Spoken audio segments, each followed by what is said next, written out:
Welcome. Thank you for joining us at Empowering Creatives to Live Their Dreams. I'm Jessica Ozrek.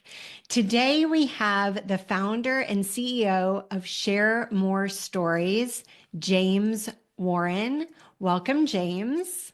Thank you, Jessica. I'm really glad to be here. Yes, I am very glad to have you here. And so I'm interested, James. You've been a storyteller for nearly 30 years, if not over 30 years. Right.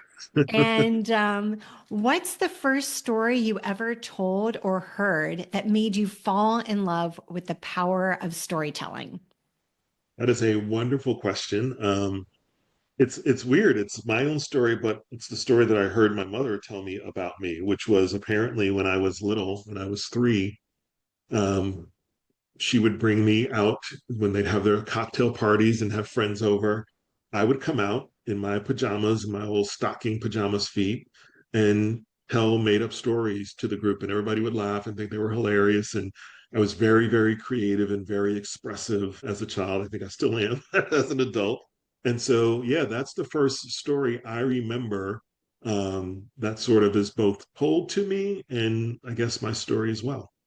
That is wonderful. I love that story. Was your mother a storyteller as well? In many respects, absolutely. My mother was an opera singer. She was a minister. She was an author. So she was an extremely expressive storytelling person in all those facets of her life. She wrote a book many years ago about the history of gospel music. And in each, rather than just sort of write, you know, an essay, if you will, about each of these important songs, she would include the music. She would write a personal reflection or vignette from her early experiences. And I mean, this was a woman who actually had her professional debut in her father's church at the age of 4 and finished college early and toured Europe. And so she knew from where she spoke, but she also kept it very human and very real and just talked about what I talk about, which are sort of the experiences that these stories really reveal in our lives and what we can learn from them. So, yeah, I think I get it from her. That's fantastic. And so it sounds like she made quite an impression on you.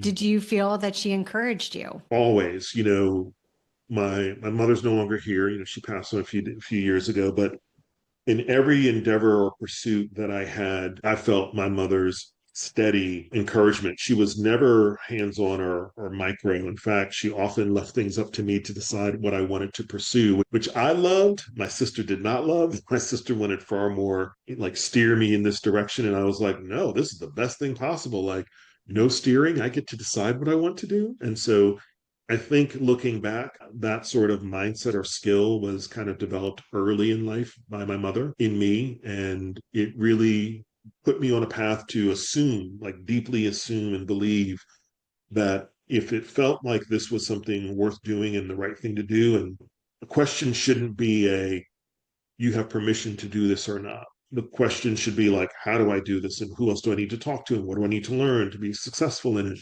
But not not to give into that maybe initial hesitancy or fear that so often accompanies trying new things or doing things, even small things or big things. Sometimes that fear really gets in the way. And I think I learned from my mother early on ways to overcome that fear.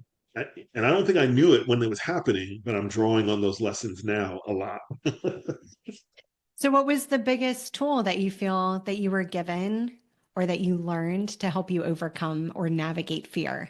The one that really has persisted most of my life was belief. My mother instilled in me a deep sense of, when you have either an intuition or an inspiration or just your own sort of from the heart belief that this is something that I want to do and called to do, maybe need to do, to trust that belief, to hold on to that belief. Because, when you're trying new things creatively or entrepreneurially, or you're building or you're making, there's plenty of sources of doubt. And if we all listened to all of that doubt all the time, we wouldn't make anything or create anything or build anything.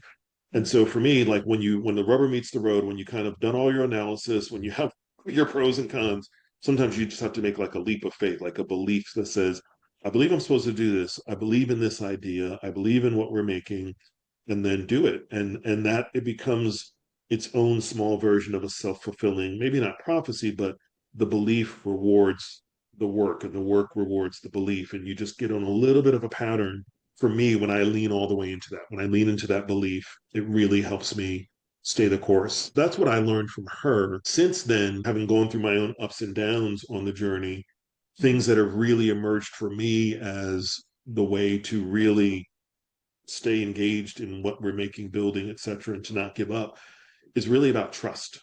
And it's interesting, belief and trust probably go together, but trust for me has been recognizing and remembering the importance of trust in myself and my team in what we're doing has really emerged in these last couple of years as a big driver for me of the work. So, trust is a fundamental block to use in the building of a successful business. And the word trust, it really can be given different meanings, different descriptions. So, when you're referring to trust as an important part of your journey in the past 2 years for yourself, what you're doing with your team, how would you describe trust?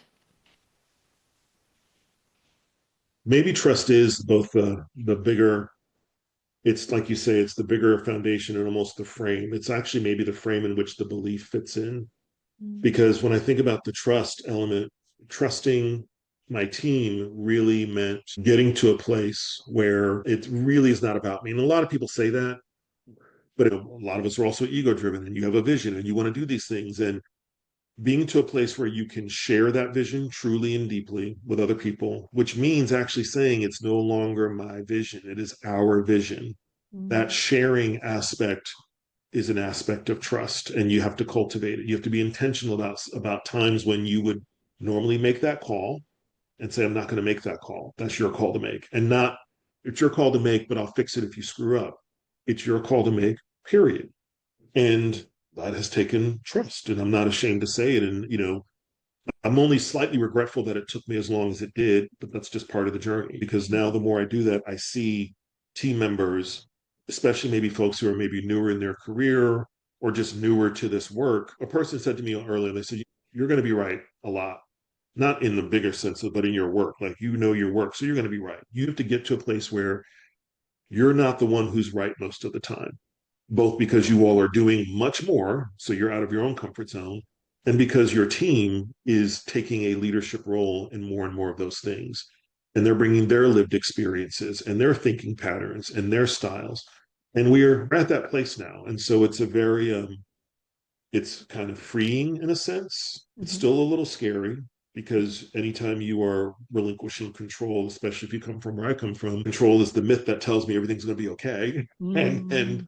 when you give that up, um, the beauty though is you get rewarded with what happens when people feel trusted. They go to another level, Mm. and it's very, very emotionally and practically rewarding. Yeah, that's well said. So when you're taking the training wheels off of yourself and your Yeah, employees and really letting them guide themselves and making decisions and you're trusting them when they do make mistakes, how do you set them up to be successful in making mistakes and growing from them? yeah. Probably a couple of things. I try really hard on the front end to align on what we're trying to do. And let's be clear about what our goal is or what success looks like. And I've learned that from my mentors over the years. And that helps because it sets the tone, even like we're just trying to get here and we won't get there in a straight line. So there's almost a sort of free acceptance that there will be, deviations from that line, call Mhm. them mistakes or failures or setbacks. The Mm. other thing is we normalize that in the most literal sense. When you're building a company or building products, there's plenty of things that I would call mistakes, my own and theirs. So that to me is part of the process. What we try to do is coach ourselves and I try to coach them to limit those mistakes to not so much errors of, you know, I didn't do what I already knew I was supposed to do. Like those are basic things that we try to minimize. But look, there's things that happen now that I know better. I can make a better judgment call the next time. And in that sense, we're moving it from a mistake to just a lesson. Mm. Um, and we have conversations about that. We talk about it, in the mornings. We talk about it on Slack. I try to be very direct in a balanced way. So I give a lot of feedback on things that are working well, and I give a lot of feedback on things we have to fix. And I also expect that feedback from them. So we create a dynamic where it's not just here's James telling us what we need to do differently. It's, oh, James, I need you to do this differently too. And that's it, again, it didn't happen overnight, but getting to that place has made that conversation move from just one about mistakes and correction to what are we learning? Oh, that's a big one. We got to fix that now. Or what are we learning? And okay, good food for thought. Let's see how we Mhm. can improve on that. And I think when they make a mistake, the most important thing is let them know context. 99.999% of the time, our mistakes are nowhere near the end of the world. They Mhm. feel like that for like a split second, but they can feel like that longer than they need to if we don't step in and prevent the fear train from like going off with people in it. Like, let it pass. We'll be okay. We don't need to ride that train. So I try to put perspective and context around it. That's great. It sounds like you're creating a very healthy environment at your organization and one of self-reflection. Yes. Okay. Definitely, because that's part and parcel of what we do as a company. We're trying to create spaces and tools in like the Seek platform where people can reflect, where leaders can reflect on the experiences people are having with them. They can also reflect on their own experiences as leaders. We're Mhm. trying to create a place where people in the brand, the customer, the consumer can reflect on their experiences with the brand or the product. So you hit the nail on the head. To me, self-reflection is, yes, it's really important in leadership. It's important in creativity. I think it's just important in the human experience. Being able to not episodically, but live in a state of like, I want to kind of know where I am. And I want to reflect on that. And Mhm. then I want to act on that with more intention. That's where we are at. And that's what we're trying to help our customers and clients get to as well. Great. So you started at Columbia's creative writing program and you moved to corporate branding strategy. So, how did the early creative roots inform the way you lead and innovate today? So before Columbia, I was at Princeton and I started with economics and it was too much for me. Okay. I was like, I love business, but I realized quickly economics and business aren't necessarily the same thing. So I was Hmm. like, I switched to literature and that was much more my speed. When I got a chance to do creative writing, I still remember to this day, there were two professors who really made an impact on me. One was Phyllis Raphael. She was a novelist and she was writing one of the sort of she was teaching one of the introductory creative writing courses. And, like she saw something in me and she really encouraged me and she made me feel like I had something. And she gave us this book as our curriculum that was called Writing Down the Bones. And that like simple little book changed my life. Like where we need to be able to communicate our thoughts first without censorship, at least to ourselves or to the page, just express what we're actually feeling. And I think that's very much a part of the creative practice, right? Don't edit the first thing, don't censor the first thing, get it out of us, get it out, whether it's into the world or Hmm. into the studio or into the page. Then we can see what we have and we can start the editing process either by ourselves or with others. But we have to get it out because we think in first thoughts, but we communicate and act in second and third. And I think that's great for like, you know, not leading with my impulse in dealing with people, but I think that's bad in terms of creative expression. So that was one moment that really put me on this path. And the other was in a advanced sort of short fiction writing class with Raymond Kennedy, who's an author, and he was the professor. And I was way in over my head, and he made sure I knew that. Um, the the marking up, I remember this was, papers, lots of red ink, and he would give me back. I mean, I think on the very first one, he was like, "Are you sure you're in the right class?" That was his note to me. I was like, "Ooh," Yeah, and that's and hard. I knew I was in with other people who were much better writers than me. Hmm. But something in me then was like, it wasn't that I felt like I deserved to be in there. I just really wanted to be in there. And Hmm. other students who were maybe a year or two ahead of me would say things like, don't worry, he's like that with everybody. And they would also give me really good constructive feedback and criticism. I learned the art of like workshopping your writing in that class where we'd workshop one person's piece and give feedback. And That's vulnerability, but it's also listening, right? Two things that I think about in my current work. And then gradually you keep trying to do something that you have some innate capability for, you just need to develop it, you get better at it. And I remember for me, went from like, are you sure you're in the right class to this is interesting, but there are so many issues with this, that, and the other, and like, tons of reading. And I came to start to realize that for where I was in my writing, the red ink was almost like an expression of care. Like he cared enough to be that specific with what I needed to get better at. To the last story I wrote in that class, in which he wrote not bad. And I was like, yes, I Ah, got not bad. I went from are yeah. you in the right class to not bad from this man who I later learned was a extraordinarily gifted and acclaimed author. And I had very little appreciation for that at the time. And he was literally like, before the classes, coat turned up, smoking a cigarette outside of a class at Columbia. And I got to learn from him. And the really funny part of that story is later in life, I did not know that one of my high school classmates was his daughter. And I was sharing Okay. that story on social, and she was like, I remember one day my dad told me about this student he had who started off and was really in over his head, but he admired that student's like tenacity to like keep coming back and not give up. And he said Mm. you could see he had a real gift. And by the end, he was kind of like, this guy's going to be all right. And then she said, that was you. And I was like, what?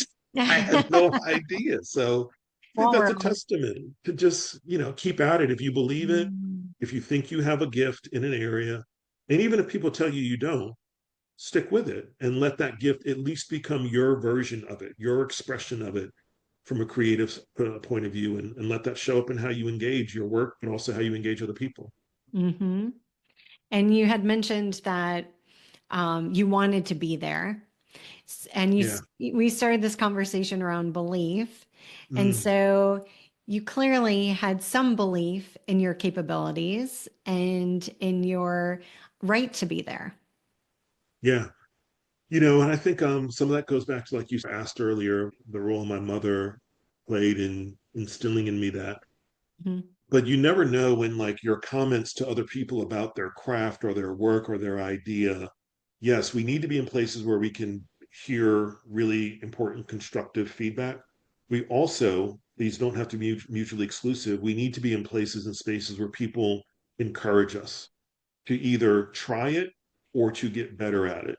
Mhm. Um, and I think when you hear those messages, especially if you're either younger in life or younger in this stage of your career, like you made a change, or you're just younger in a new art or craft or creative pursuit, for me, that was the entrepreneurial journey. Switching from corporate to entrepreneurship was a huge shift. And if I didn't have people who would encourage me along that way, I would have absolutely given up because there were plenty of good reasons to give up and only a handful of reasons to keep going. And sometimes it just comes to whether or not there's a thought in your brain that somebody else has put there that, like you say, you belong in what you're doing. You belong in what you're doing and you should keep doing it. And not so much focus on what the outcome is, but Mhm. focus on doing it because you know you're supposed to do it. So I think that I've learned those lessons from those early kind of creative experiences. I don't think I knew them at the time, but I definitely think I've realized them as I've gotten older and grown up, and also now put a few years under my belt in both corporate and in entrepreneurship, which are also both similar and fundamentally different. And so you have to figure out how to navigate those spaces differently. Mhm. And so Share More Stories is not your first shot at being an entrepreneur. You've started other organizations. How did you decide that in addition to telling stories, you really wanted to be an entrepreneur? And how did you make that shift? Well, I think the first time I tried something entrepreneurial, I was also a child. My neighbor and I started a business in our apartments cleaning. We wanted to clean people's houses because we read a book called Kid Power, and we were like, "Ooh, we could be super kid power. And we could make Mm. money like mowing lawns and cleaning houses." And we did that for 2 weekends, and we were like, "This is not for us." Okay. and You tried it um, though.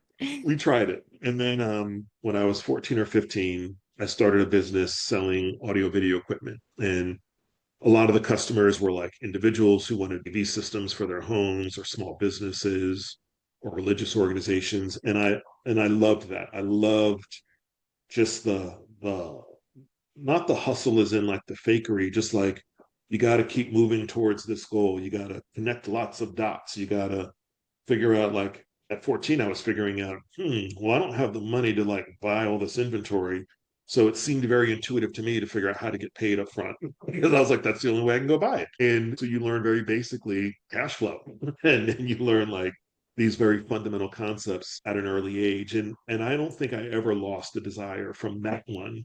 At 14 or 15 I always knew at some point I wanted to build a business that would be my job and would do it in a way that would be fun and exciting and all those things. And so that was really the opportunity I had back in 2014 was to start this business. And I really had no understanding of how hard it was going to be transitioning from corporate, where I'd done a lot of new business and new product development and understood how to manage and leverage very, very large corporate P&Ls and even in new startups in a corporate environment.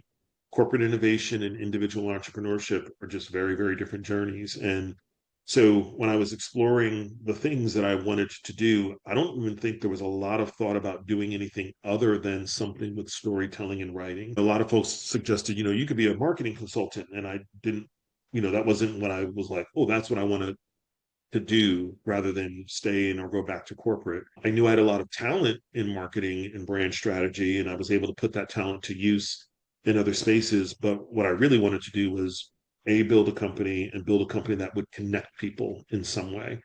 And so as I thought about those things, the storytelling and the story writing and creating spaces and places where people could connect, that's what just kind of made sense. And so Share More Stories was literally conceived with that purpose in mind. Like, how do we share our stories? How do we connect and learn through our stories? Because I always often say, we've all got lots and lots of opinions, but I can argue with your opinion. You can argue with mine. I can't argue with your story. I can't argue with what actually happened to you. And a person can't argue with what happened to me. We can argue about what your conclusions are from those things, but that I'm talking about like how do we get back to a place where we see each other, hear each other, and seek to understand each other as people, as humans, before we get caught up in like what we think it all means. And so that was the real, sort of genesis behind wanting to build this particular company and make this my sort of mission and passion. So, what is your main mission at your organization? You mentioned connecting, having people tell their stories, but what is the ultimate Yeah, outcome, the impact that you're hoping or maybe your organization's already yeah, meeting the yeah. impact? The real goal is to help our customers and clients create better experiences for their employees, customers, and community stakeholders. That's really what it's about, is creating opportunities and places and spaces where we as people can experience much better things from the companies we work for or the brands we buy or in the places we live. Because underneath that is this deep-seated belief that we can do better. So we're trying to help companies that have that same belief that better is available.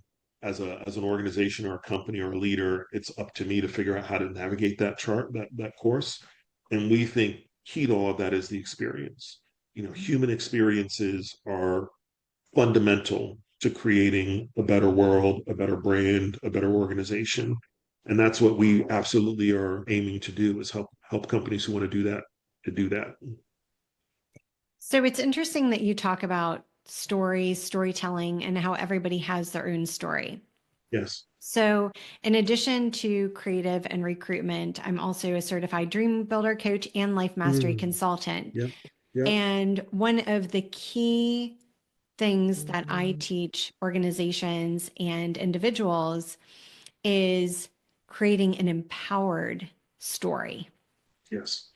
And so sometimes we tell ourselves stories, and we could tell ourselves stories for years, decades that are limiting. And so, do you ever encounter something like this within the work you do? And have you ever helped someone navigate a story or to uncover a story that they weren't aware of when they came to you? Yes. Absolutely. I love that question. And I see that happen at both the individual and the collective level when we are working with teams or groups, especially if we're doing more organizational work, we see that happening. And the way it shows up is when we are doing either a Seek session, which is when we're doing our Seek platform work, but with a group of people, or even when we're doing it online, you often see people explore and navigate these prompts and they start to really realize, oh my gosh, I had no idea I actually felt this way, or I had no Mm-hmm. idea that this was why I show up this way. And so, in that sense, the first layer of story work that they're doing is sort of cathartic, and I also like to refer to it as like emotional archaeology. They're digging to a layer where they realize there's some bones underneath that are shaping how they are showing up.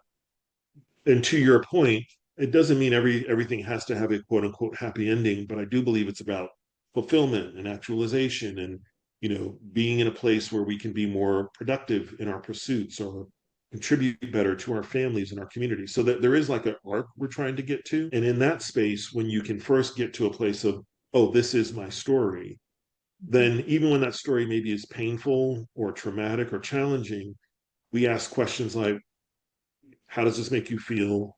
What have you learned from this story? And what does this maybe make you curious about? And Mm-hmm. so we talk about three things in the storytelling work we do: authenticity, courage, and curiosity. And so that authenticity piece is about whatever the story is around this topic, issue, brand, product. You got to be honest about it because you can't do anything about your own story, and the company can't do anything about its story if we're not doing it from a place of honesty. And so it's back to that self reflection you talked about. The other thing that I find really helps people individually get to that level where they need to be like, oh, is helping recall their senses associated with the event or the experience. So we will say in our work, what do you remember smelling or tasting or touching or hearing or seeing? And you can watch them even when they're writing in a group in a room in real time. You can see they go deep. They just everything goes quiet and they start going clackety clackety clackety because they realize, oh, I remember this now, and I remember here. I remember how this made me feel because the senses encode so much of that emotion. So when they recall the senses, they recall the emotions. When they recall the emotions, they tell that story in maybe a more complete way, in a deeper way than just this happened to me and made me happy or sad. And I think that is true for the individual, but I think that's also true for the organization, or true for the brand, or true for the community. Is if we can move through that space of being authentic about the story, the experience, then apply courage and maybe, hey, there's a story, but I'm not sure if I want to tell it. That's the one you should tell, Mm-hmm. or at least tell yourself, like write it out, get it out of you. And then the last step of being really curious, like where can this take you? What can we learn from this? I think if we practice those three things from individual to collective, we can use that story as not just a thing that we talk about that happened to us. We can use that story as, oh, I'm still writing this. I'm actively narrating and authoring my story because it's my life and my life is experiences. And I can make these experiences that I seek so that my story arc either stays where I wanted it to go or shifts to the place that I aspire for it to be. I love those three sections of authenticity and courage and curiosity. Yes. So that it's not judgment, right? It's Sorry. being curious. Yes. And what can you learn from? That was the question that you asked. Yes. So that's all setting it up for a very empowering direction. So talk to Yes. me about the Seek platform. Is that what you use to guide your clients through the process of uncovering their story and developing their story? It is. We started Seek in its sort of pre form a few years ago. We knew we had been doing these workshops where we'd bring people together for our clients, right? So our clients, employees, or customers. We were doing a lot of travel and tourism related work, and Mhm. those are like really rich, emotionally resonant stories to bring people together and explore their travel experiences. with a place or a brand. And we had built a way of analyzing those stories, but it was all very heavy handed, very high touch, very, very like process intensive and very logistically challenging. So um, hard on us, hard on our customers, and hard on the people that they wanted to engage because it took a lot to get there. What we learned was super, super rich, but this was not a 2 hour focus group or even a 90-minute focus group. It would be like a 3.5 hour session, and that's not scalable. Or it would be, we're doing one the morning of this date and the afternoon of the next date versus people being able to participate when it was convenient for them. And we try to do work that really helps people hear from perspectives and voices that maybe they're not hearing from today, both as employees and customers. And sometimes that means accessibility necessary to make it easier for you to get all those voices. So there were lots of signs that were saying the core of this experience of bringing people together to explore their stories, to write them, and to share them with us so we can analyze them. Lots of indicators that that was a great experience in its core, but that the wrapping and the delivery of it was not good. We ate our own cooking. We listened to the stories of the people that were engaging us on what they'd like to see differently, what they were getting out of it, but what they needed more of. And what they needed was the ability to do this at a larger scale. So Seek platform really became the web-based tool that we built Mhm. to deliver that core experience. And SEEK stands for stories to engage, explore, and question. So we're Mhm. back to that idea of, authenticity and courage and curiosity. And that really became the way to say, how do we do this with more people who aren't in the same geographic places and do this in a way that's easier for them, easier for us, and easier for our customers? And so we launched it a couple of years ago, doing employee engagement work and employee experience work, doing a lot of customer experience and voice of customer work, and a lot of community work. So a lot of community organizations or nonprofits want to understand the community's voice in a different way. Seek is a great tool for that. When folks are really trying to figure out, I know my employees are engaged, but there's this group here that's not engaged at the same level, and we can't figure out why. That's where the story is such a beautiful opportunity to both connect with people, to engage them in this sort of intentional exploration, and then to use that to reveal the deeper driver, the deeper why behind whatever experiences they're having.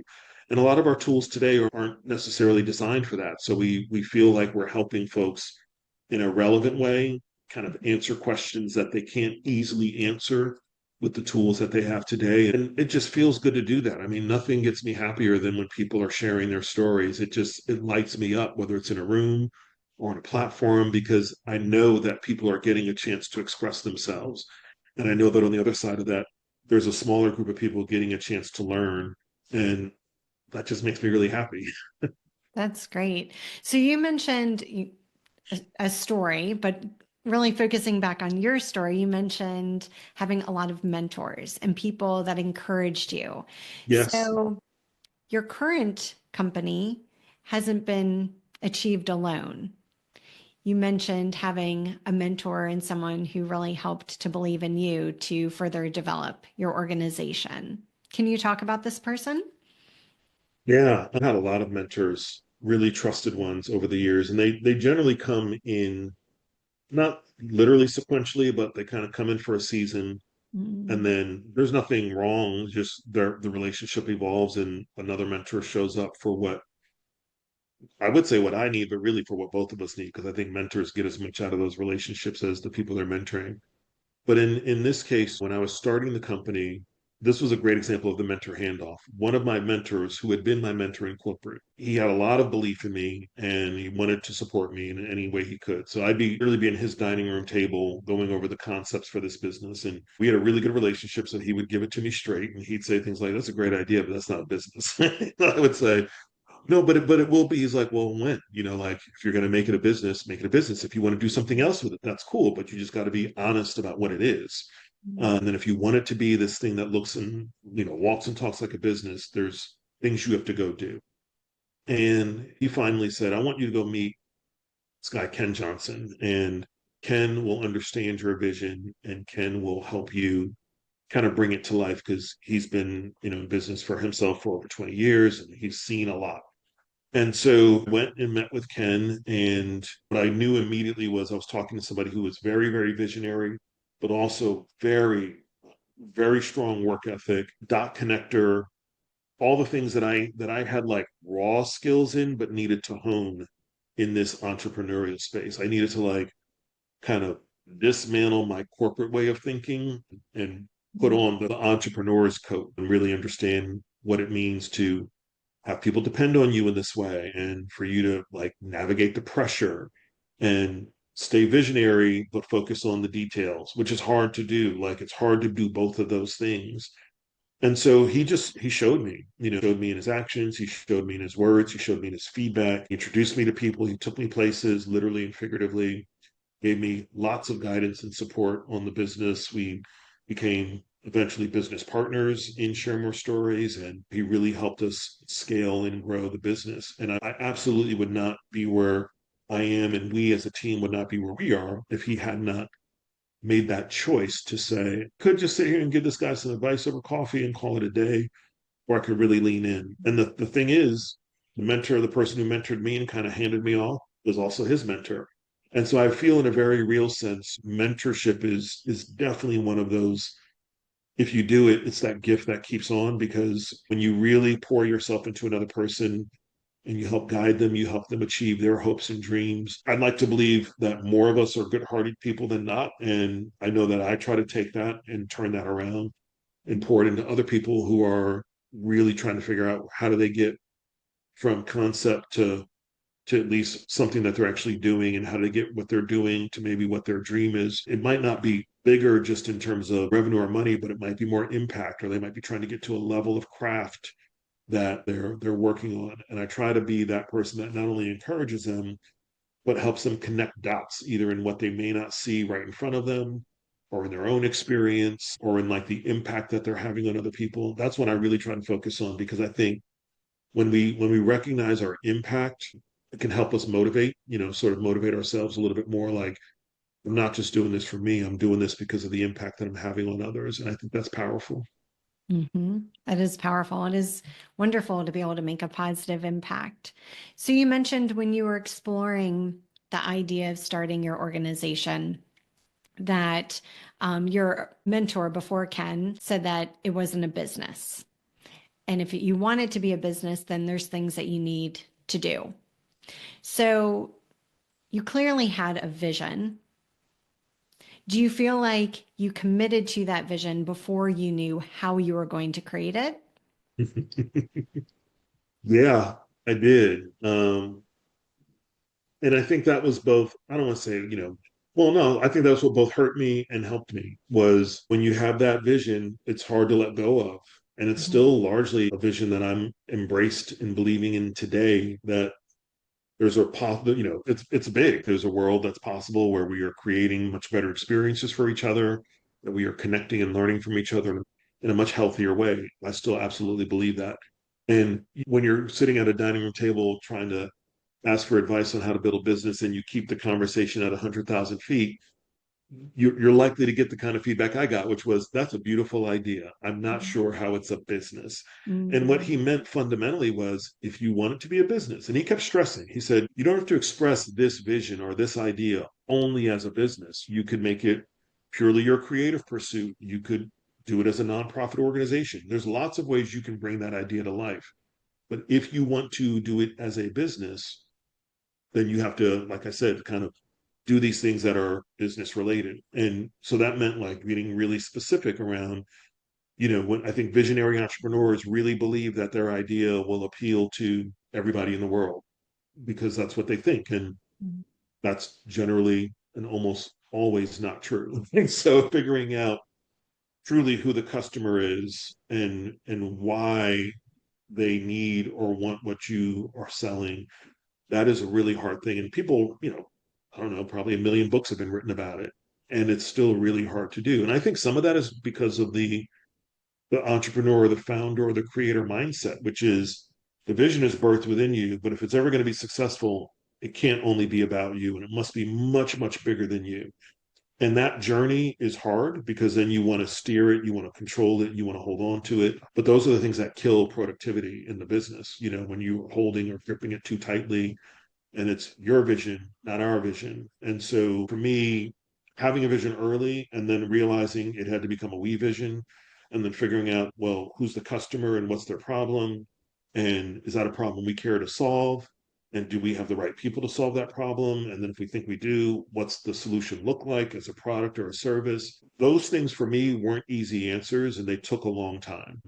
They didn't all get answered like in the first 30, 60, 90 days. And then poof, I had a business plan. We were off to the races. It was the idea was very, very big and the execution was very, very small. And that gap was frustrating for a very long time. But with mentors and support and really, really believing team members, an extraordinarily supportive spouse, we were able to make progress and get it to a place where it is self-sustaining as far as small businesses that you aspire to have to become big businesses can be. I think sometimes if you want to be a small business and stay small, that is a good place to be. If you are a small business and you want to be big, that is really, really hard.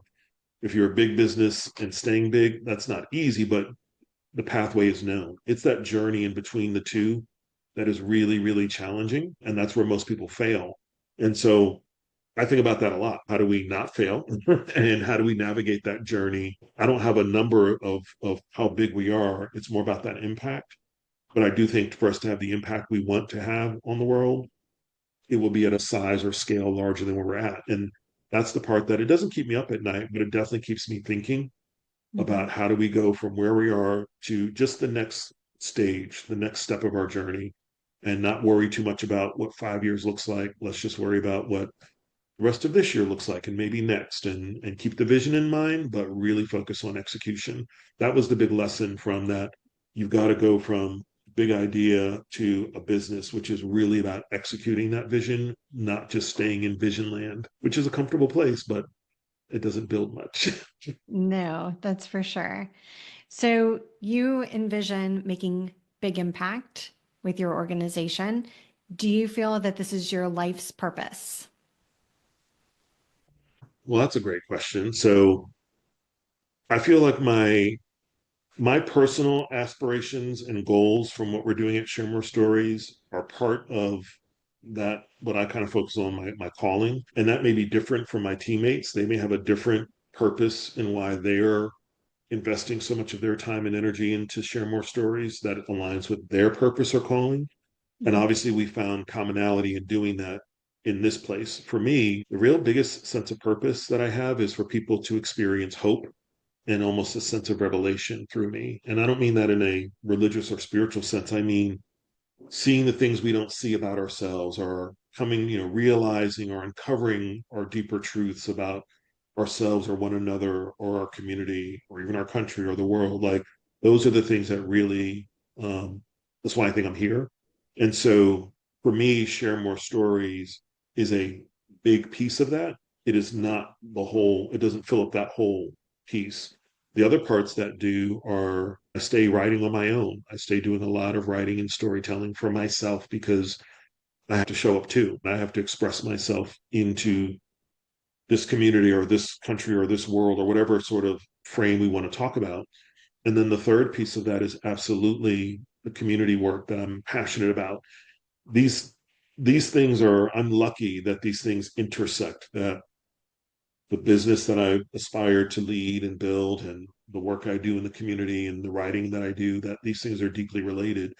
But underneath all of that, for me, is a very, very, very strong foundation of family.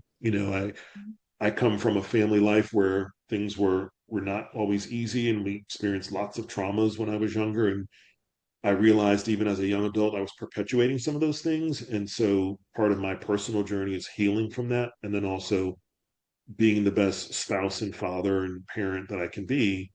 And that is, it sounds cliche, but it really does start and end there for me. Because if I'm not doing those things in me and with my family, then I'm a hypocrite if I'm trying to do those things out in the world, but not being that person to myself and my family first. So that's that's kind of how I see life and see the world and how I'm trying to show up is in those three spaces with my family kind of both at the center, but also all around it. If I were trying to draw it as a picture, it would be like that. Yeah, no. And I imagine you're a visual person.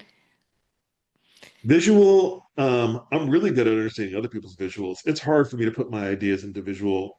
I'm much more of a, I love to write. I like to write more than I used to draw a lot, but I like to write as my primary expression. And I'm learning to explore other mediums. I'm learning to be better at communicating with other people who are not verbal the way I am. And I'm always shocked. They're always like, "Oh my God, that made so much sense. And that was amazing." And I'm like, "But I didn't say all the things I wanted to say about it." They're like, "That's the point." And I'm like, "What does that mean?" But I realize it's just different styles, different ways. And the more I practice a little bit more visual communication, the better I get at it. And it definitely does open me up to connecting with other people than beyond the ones who like words like I do. My LinkedIn profile name is I like word salad. So that tells you a lot about my relationship with words. That's so cool. So you mentioned your family, you mentioned your children. Are any of your children also storytellers? I love that question. So in a certain sense, yes, I think all of them have that desire and passion. My oldest son actually works part-time with us, and that is a joy. That was hard for both of us to decide to do because I would never want nepotism to be his experience or mine or anybody else's in the teams.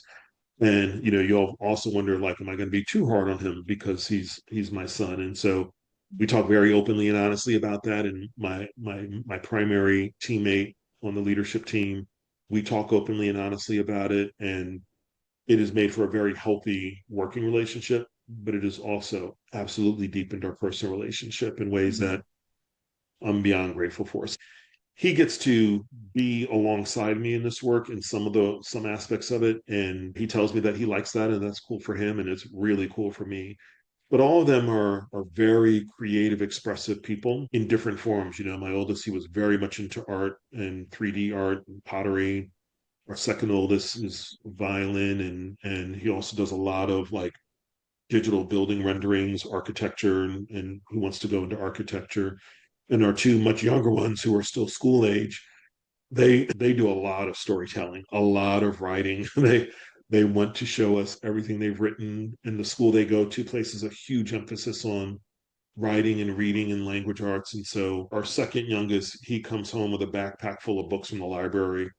And our youngest, she comes home with folders full of like, this is what I wrote about. And she's journaling, and so I'm grateful that somehow those either instincts or call them gifts passed on to them in some way or another. And my main thing for them is be a person that feels comfortable expressing yourself. Be mindful of how your expression impacts other people, both positively and negatively, but don't shy away from expressing yourself. Just learn how to use some judgment and when and how and where you do that. But your story is your story, and you have to live that. And so I just want them to be comfortable with their own experience, comfortable with how their identity, comfortable with those things, and also aware of where other people are at in their journeys, so that they're balancing like self-expression with empathy, confidence with humility, and then if they can kind of do those things, hopefully they'll have a good life as a result of it. Well, I think it says a lot about you as a parent, having so many of your children, all of your children, being able to express themselves in a creative field. So, bravo. That's Thank you. wonderful. Thanks for that. Appreciate it. Yeah, Yeah. it's fun to see the old ones and the young ones. They all have I look at their art and their creations all the time. We've got pottery from my son, and I've kept, coloring book drawings from my older kids that are, 20 plus years old, and I've got the young ones taped up on the wall next to it. So those are also good reminders of where it starts and how you nurture it, and also just little daily touch points, little winks that ultimately that's the biggest part of why is just helping the next generation be who they want to be in a healthy way, at least in a positive way, show up in an accountable way, but also a loving way, a compassionate way, and balance. It's all these things I'm talking about for me are just examples of finding balance. And I think if we can teach our young people balance earlier in life, I wish I had learned it earlier in life because I made a lot of decisions that were out of balance in my younger adulthood. And I'm not trying to like make up for lost time, but I'm definitely trying to live with intention now and be as balanced as I can in different ways. And it's feeding me. And I think that it's showing up in ways that other people draw something from that, which if they can get anything, I'm grateful from that. Yeah, and I hear that you've learned from it. You've learned from being able to really challenge different things that weren't necessarily balanced. I know we're not talking Mm, about specifics, so keeping it at a general yeah, discussion, but I think it's okay, like you mentioned, it's okay to not necessarily make mistakes, but to have lessons. And it sounds like you're a power of example for your children now that you're leading with intention and you're striving for balance. So that's wonderful. And you're also bringing that into your work. yeah. So thank you so much. Is there anything else that you would like to share with our audience today? Um, no, I mean, I'm just really grateful for this opportunity to connect with you and talk with you about these things. I really appreciate the intention you're bringing to your work and sort of imbuing such deeper purpose and meaning to your work and to the process of, talent management, recruitment, bringing creative people together with the companies and the brands that they aspire to work with and work for, but doing that with so much more intentionality. I love that. And so for me, these types of conversations are like they're nourishing for me because I always get a chance to really feel more deeply what I think I'm here for and what I care about. And then I almost always go take it and apply it. So thank you for the opportunity for me to be here with you and your listeners. And yeah, I'd love to do this again sometime. It's a great conversation. Yeah, of course. No, I appreciate you participating in the show, James. And I'd love to have you back as well to continue to hear your journey. Thank you so much. I appreciate it. Yeah, thank you, James. And thank you for joining my show, Empowering Creatives to Live Their Dreams. I'm Jessica Ozrek. You can do it. I believe in you.